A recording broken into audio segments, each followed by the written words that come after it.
Beautiful day. Beautiful day, lovely. And I just wanted to share with everybody our new doors, our new signs, beautiful hand-painted signs by my friend Mark. All the phone numbers, information on there, repairs, made to order, and my original sign along the top. New doors into the showroom. Still got to do the floor, but we're getting there. So we're going to the workshop now, and I'm now going to carry on from the last video a little bit and tell you about a few sticks and just all about them really. So just want to follow on from our last video. We were talking about, well, we actually went out and cut a holly stick. And I said I was going to show you how to peel it and what have you, and I just want to talk about a few other sticks I've got beside me. So this is the stick I actually cut, and nice round end there, as you can see. As I was saying, they're normally oval, but it's nice and round. So what you want to do, if you leave the bark on, which you can, it will go brown and it will go all crinkly, and they can be quite nice as well as sticks, but I tend to peel them. So I've got a little knife like this, and all you stick makers out there will know all about this, but I just get asked an awful lot of questions about how I do the sticks, etc. So that's why I'm here, just to talk about that.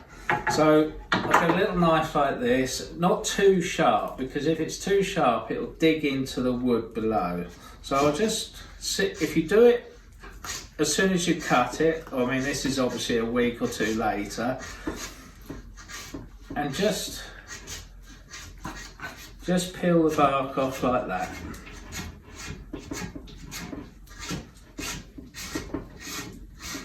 It's quite a messy job, but you know, and get all the pith off as well, anything that's left, so you've got a nice clean stick like that. But hold your knife, don't dig into the knife, because if you put cuts in the actual wood, it's a hell of a job to sand them out afterwards, so you've got to be really careful actually. So you just simply peel it like that. It's a nice quick job. It's quite nice to do actually. You've got time, sit outside in the sun and just peel it off.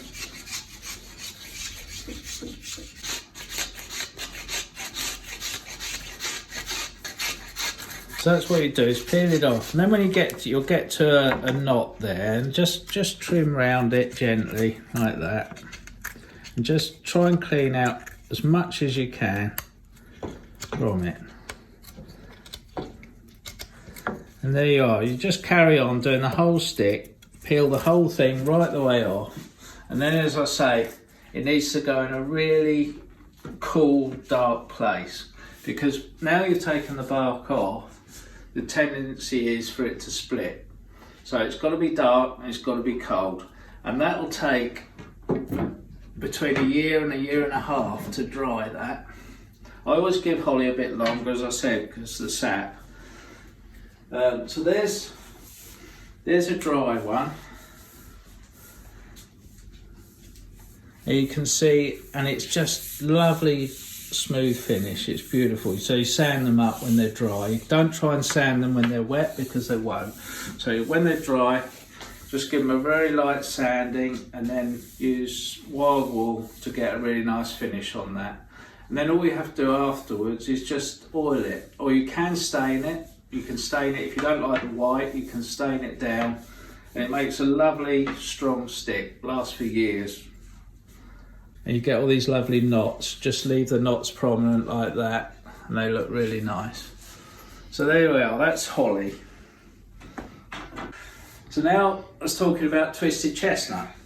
I was trying to show you in the woods, but there wasn't much there. So I'm just going to show you an example of twisted chestnut, which is a really nice stick there.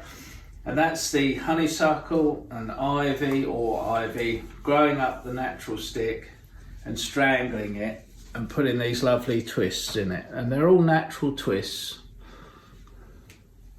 And that's a piece of chestnut. So that makes a lovely stick as well. There's a big example. That's a piece of birch. Came off the top of a birch tree. It's rather a big stick, but it just gives you an example of what can be achieved with the honeysuckle and ivy growing up. So there we are, that's a bit of birch. That's really nice. You get some nice colours in birch. And when that's seasoned properly, birch, again, cool, dark place, that goes really hard and really good stick. This is another stick. These come from my friend John from the Isle of Mull, from Island Crafts, and he supplies me these beautiful, I don't know if you can get it in there, Holly, on the colours on that. See those beautiful colours, purples, oranges, golds, creams. It's just beautiful colour.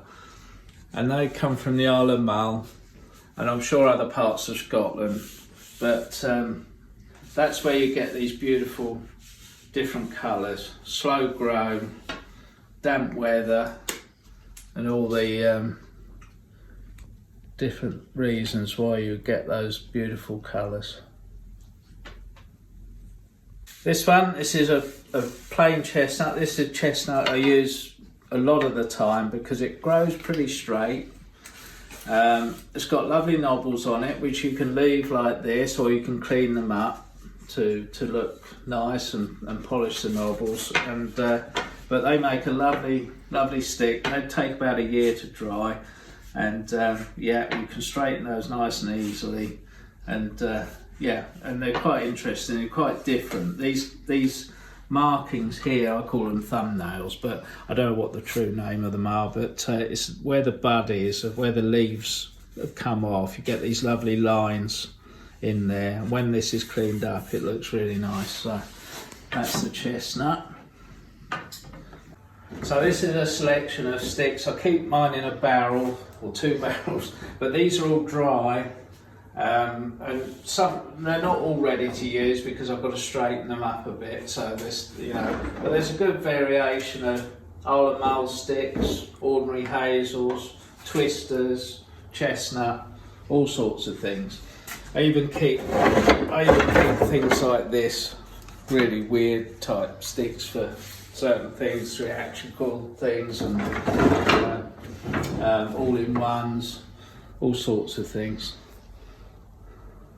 So here are some finished sticks, just to show you how they come up when they're finished. So that's a nice chestnut, and you can see what you clean the knots up. They look really nice. So that's an example of that. We do little walking sticks as well for people who need them as walkers, and that's got a bit of buffalo horn on the top of that one. And these are the beautiful stick stands that we do. Well, David does, my friend David, he makes those. So if you need a stick stand, please contact us, because we need to get those going, and I'm sure lots of you out there need stick stands. So he does everything, all, wall mounted, anything you want. So if you need a stick stand, please contact us. This is Isle of Mull hazel that's finished. You can see the colours in there. And there's a pointer with a partridge in its mouth. Another chestnut there with a different type of collar that we're doing now. A little falcon.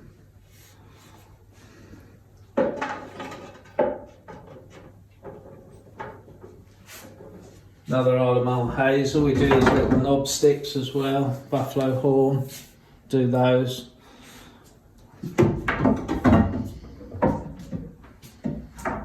This type of thing as well.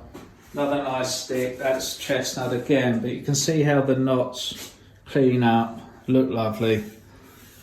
And there's a little pheasant on a more usable type stick, and you can lean on it like that, which is very usable.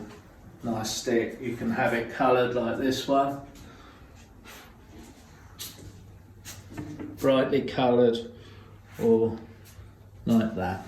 There's another example of roe deer stick. Roe deer antler makes a really nice handle, really practical, strong. And we do buffalo horn as well as a really practical stick. Lasts forever. These are a couple of examples of people's dogs we've just done. There's a greyhound lurcher and a collie with his ears sticking up, as the customer wanted. So there we go, no Labrador in the process. Nice stoat stick here, with the stoat looking across the stick, so it's got a twist in it. Again, nice practical stick. But I have to, worth mentioning as well, we do repairs as well. So if you've got any sticks that you've broken, need a new stick, or the handle's broken or something, any repairs at all, just send the sticks to me and I'll repair them. I really like repairing sticks, so you know, anything at all, just send it to us and we'll fix it for you. So I've just brought this one out to show you. This is a chap came in this morning. Yeah, and he's broken his stick. Well, his Labrador towed the stick down. Apparently tied the Labrador to it, and he had it pushed in the ground and snapped it in half. So there's a typical example of what we do. So we'll repair that. We'll put a new stick on this. Got a nice bit of ram's horn here. I've cleaned it up already, so that's ready to go back on. New stick, magnet in the end for picking up cartridges, keys, etc. So we're going to do that. We're going to use, this is a bit of blackthorn, but we're going to replace it with a nice chestnut stick and bring the stick back to new and serviceable again. So anyway, so there we are. That's an example of what we do.